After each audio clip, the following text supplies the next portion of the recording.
Now you come on out here and vote for my girl, LYNN Gladney. She doing it. Look at her. Vote early for November 8th. Don't forget. Don't forget. Don't forget.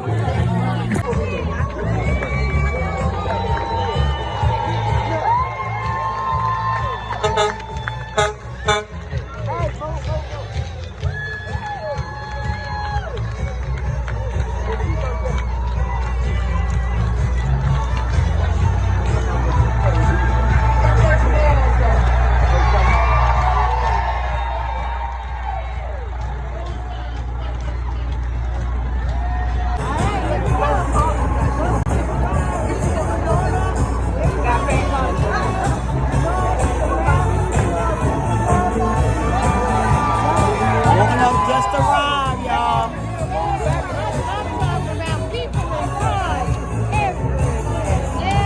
Everywhere. Come on out. Once you cruise up, you don't want to miss it. Don't forget Stacey will be in town tomorrow. Stacey Abrams will be in town tomorrow, y'all. Make sure you come out.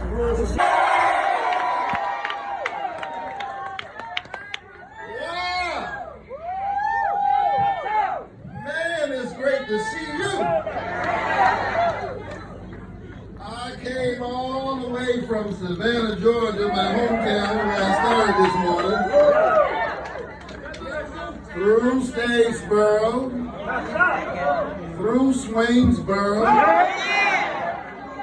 came all the way to Augusta just to ask you one question. Are you ready to win this election?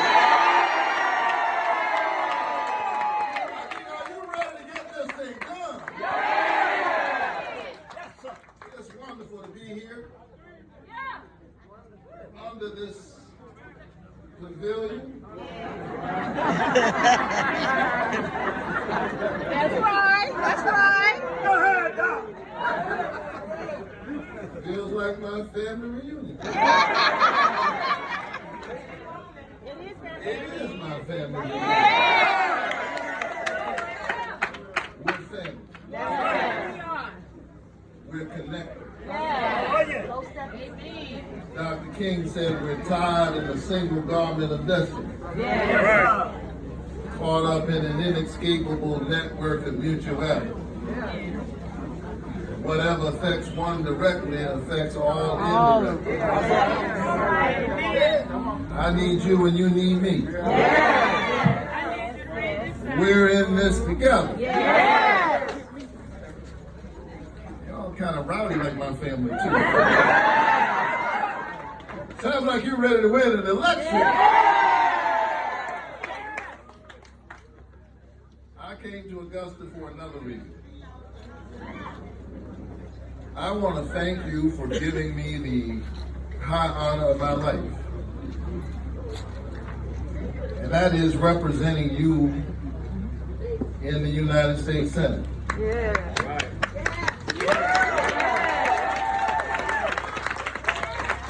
I mean that.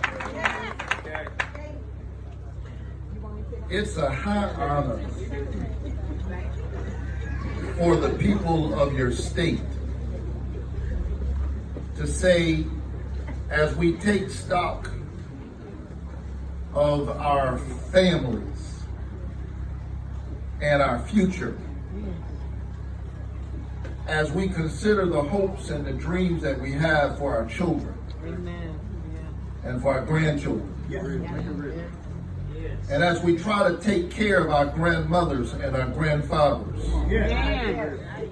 Amen. Who work so hard in the toil of day and are now in the evening days of their life.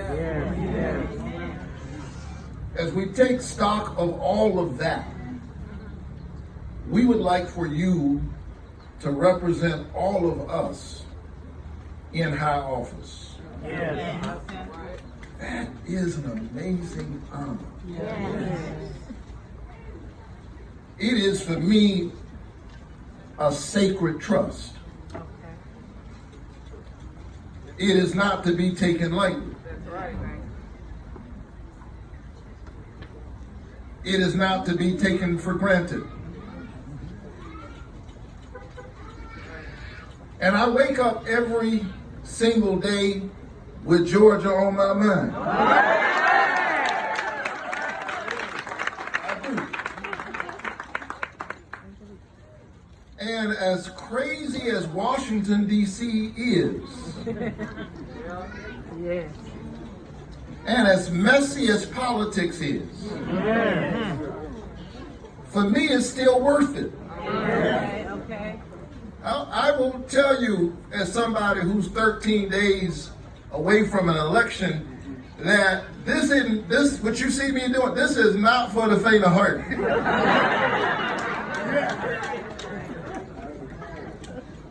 Politics is a mess. Have y'all heard them lying on me? Trying to scandalize my name, calling me everything but a child of God.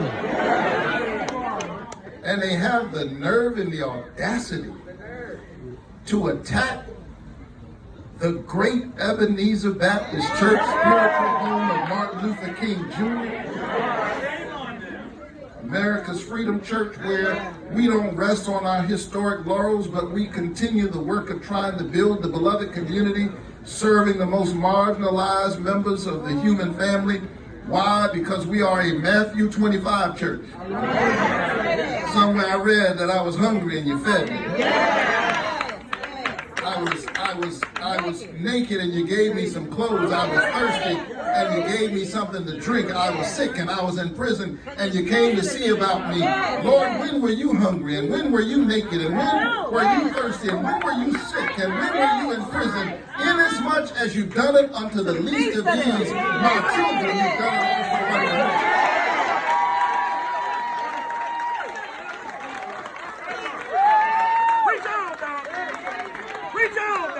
So they can try to label me with whatever ideological names they want to call me. If you want to know what informs me, you don't have to look any further than Matthew 25. I'm a Matthew 25 Christian. That's what I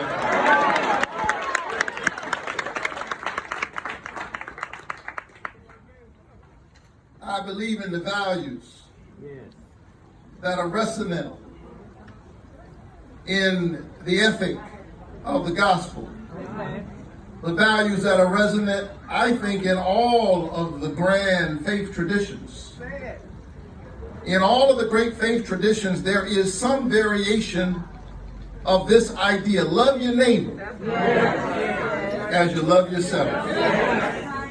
And democracy is the political enactment of that spiritual idea.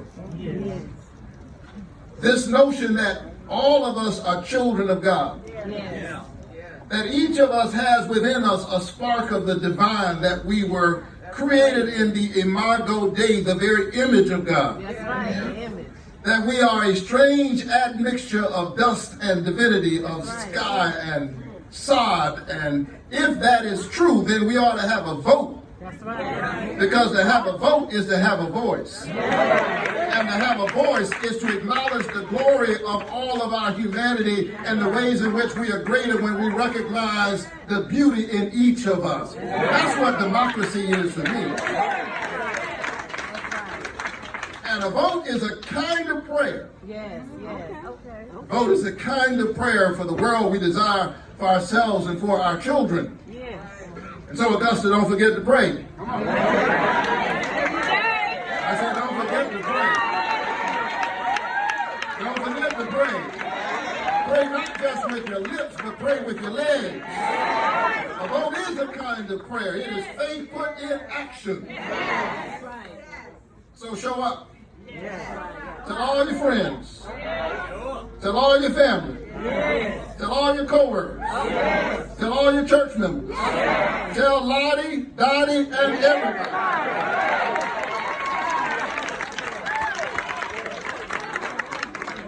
That it's time to vote.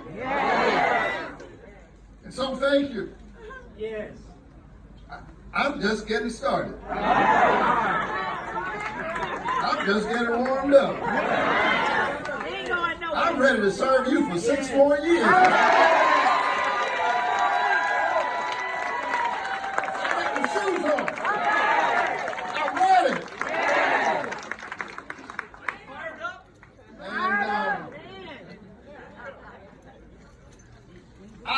this work not because I'm in love with politics, but because I'm in love with change. My work in the Senate is a continuation of my life's project, my lifelong commitment to change. And politics just gives me some new tools. And as I am reapplying for the job, and going all around the state, engaged in a job interview, it occurs to me that you really don't know if you want a job. You don't really know if you want a job until you get in the job. Raise your hand if you ever thought you wanted a job, got the job, and said, y'all can take this job.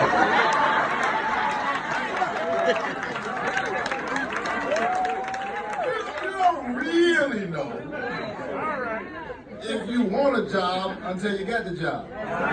Well, I've had the job now for almost 2 years, and with all of the messiness in politics, with all the lies, with all of the assaults against me and my church, I want you to know that I still wake up every 2 or 3 days and pinch myself because I can't believe that you've given me the high honor of representing you and your families in the United States Senate.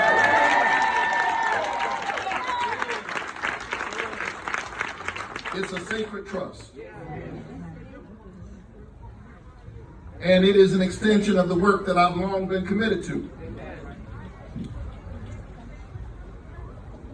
I'm not a senator who used to be a pastor. In fact, I return to my pulpit every Sunday. The reason I do that, in part, is because I don't want to spend all my time talking to politicians. I'm afraid I might accidentally become one.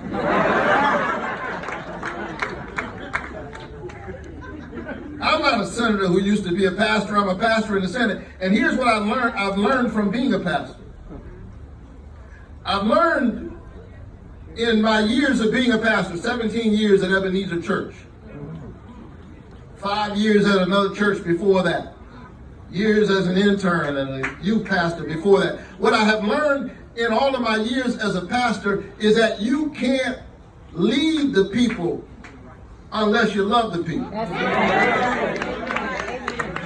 And to really love the people, you have to know the people. And the only way you can really know the people is to walk among the people. That's what leadership looks like. That's why I fought to cap the cost of insulin for folks on Medicare to no more than $35 an out-of-pocket cost. Because I've been walking among the people. And I treat the needs of the people as holy. I wrote the provision with the power that you gave me to cap the cost of insulin. But I didn't just start fighting for health care when I went to the Senate.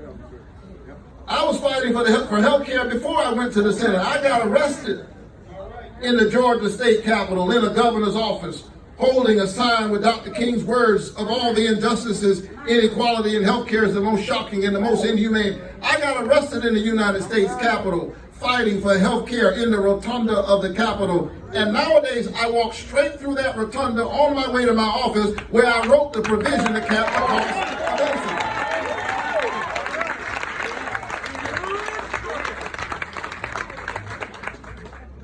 And if somebody is trying to convince you to hire them to represent you, you would ask yourself, well, what is it in their life story? All right. Just some questions. What is it in the arc of this person's career and their life's project that would make me think Okay. that they have spent time thinking about these issues and working on them. And that's what really drives them. Because the other night when I talked about the fact that I wrote the provision to cap the cost of insulin, do you remember what my opponent said? He said, you just need to eat right.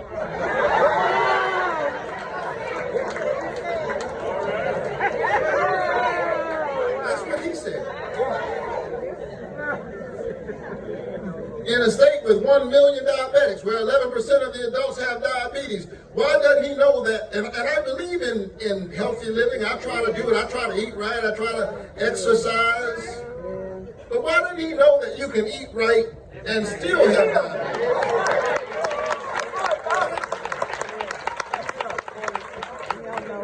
Why doesn't he know that some of our children have diabetes? That there's type 1 and type 2.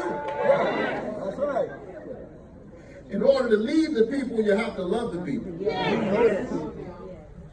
You can't truly love the people until you know the people.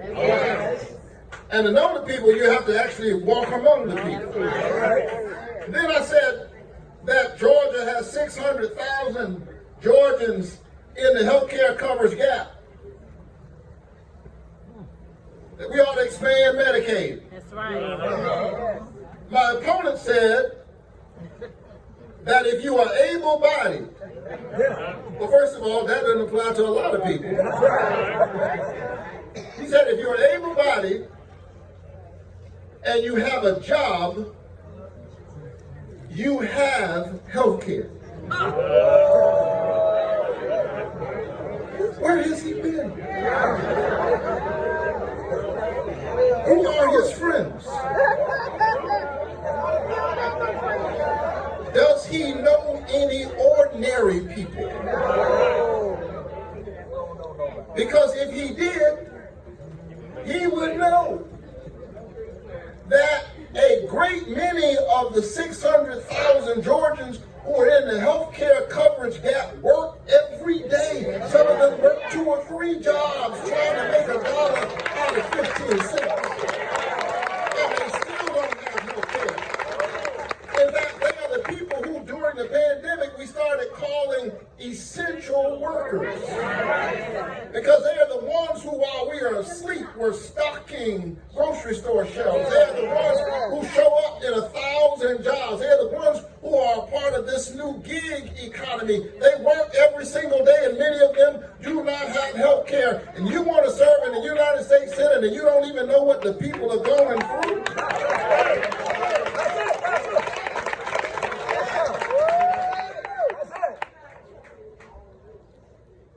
And so I will continue to fight at the federal level.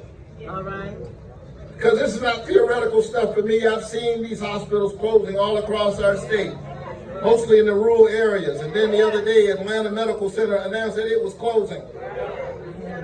Craven politicians playing games, using the people as pawns for short-term political gain. Georgia needs to expand Medicaid, and I've done everything I could, and I'm going to keep fighting at the federal level to help us to do what is necessary. And so thank you. I'm glad that I have the chance to do this work. We passed the bipartisan infrastructure bill. Yes. Roads, bridges, broadband, public transit. $6 million for public transit right here in Augusta. I was able to secure for you. $2.3 million to build a micro enterprise center to help strengthen and give capacity to small businesses right here in Augusta, Georgia. I secured for you $178 million for a battery plant right here in Augusta, Georgia that can create 600 jobs. $69 million to support Fort Gordon and give our servicemen and women what they need.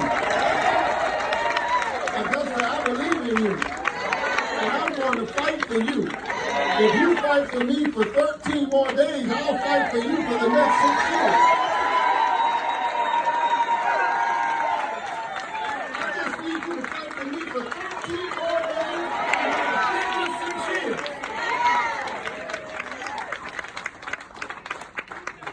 I believe in us. And I mean us in the broadest sense. That's why I supported the bipartisan infrastructure bill. Strange thing happened when we were passing it. I must admit I didn't see that coming.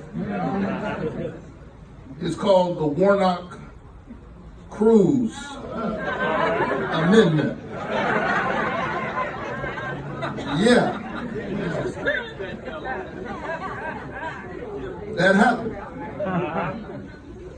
Ted Cruz and I are both on the Commerce Committee. Most of the time he's talking, I'm sitting there thinking to myself, really? I mean, I know why I came here this morning, but you mean you put on a suit and a tie, you got dressed to come here. All right.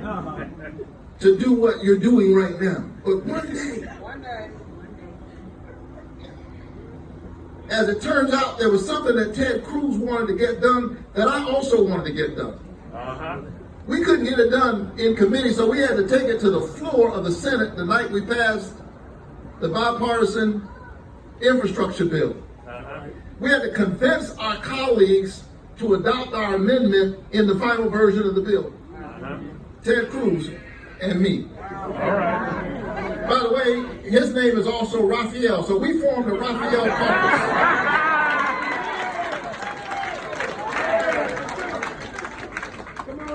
And he stood up on his side of the aisle and began to argue about why he thought we should do this thing. And then it came my turn, and I stood up on my side of the aisle, and I also began to argue about why I thought we should do this thing. All right.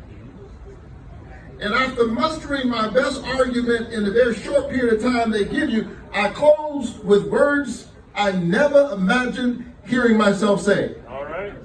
I said, in closing, Mr. President, I would like to associate myself with the words and the sentiments of Ted Cruz. I had to say it real fast. I might try to deny it, but it's on tape.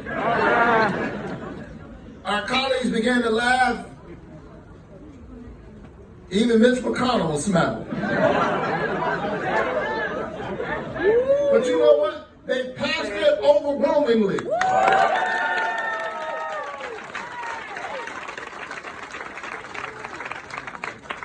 Twitter began to light up just a little bit. My followers were asking, what are you doing working with him? His followers were asking, what are you doing working with him?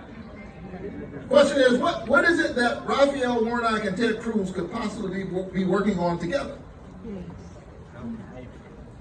It's actually very simple. There's a road in Texas. Right now, it's only about 25 miles long. He wants to build that road out because it is Interstate 14. Well, as it turns out, Interstate 14 doesn't just run through Texas, it also runs through Georgia. Matter of fact, it runs right by Augusta, Georgia. And it connects our military bases, Fort Gordon and Benning and Columbia. It connects our military bases, and so for the sake of our national security and the ease of their movement, we need that interstate, I-14. We needed it to be named a priority corridor to get us closer to finally, eventually, getting it built out. And if you build out that interstate, not only will it help our military bases, it will create economic revitalization in communities that have too long been forgotten about. So I didn't mind working with Ted Cruz for 15 minutes to get I-14 named the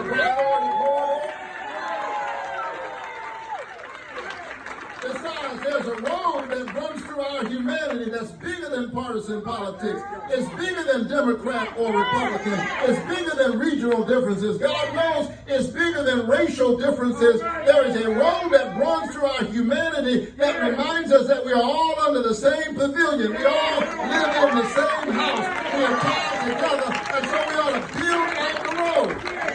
Because if we build the road, if it's long enough and deep enough and wide enough, all of God's children can get on the road and get to where they want to go.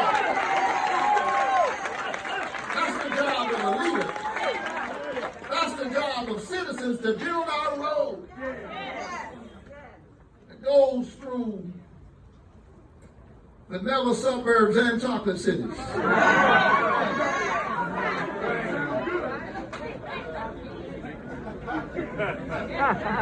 All right. We need a Neapolitan politics. Ice cream comes in many flavors, but it's all ice cream. It's good.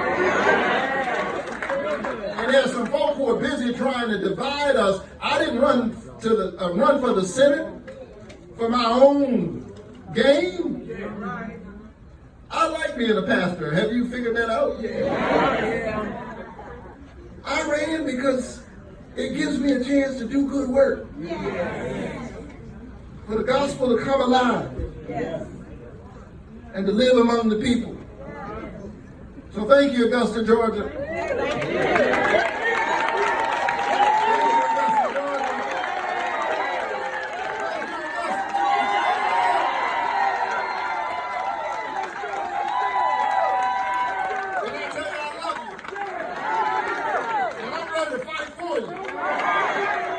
To build a future and build a road so that all of us can get to where we need to go. Let's build that road so that children can get on the road, so that women can get on the road, so that workers can get on the road, so that we can build a highway that leads us to a higher and better place. God bless you.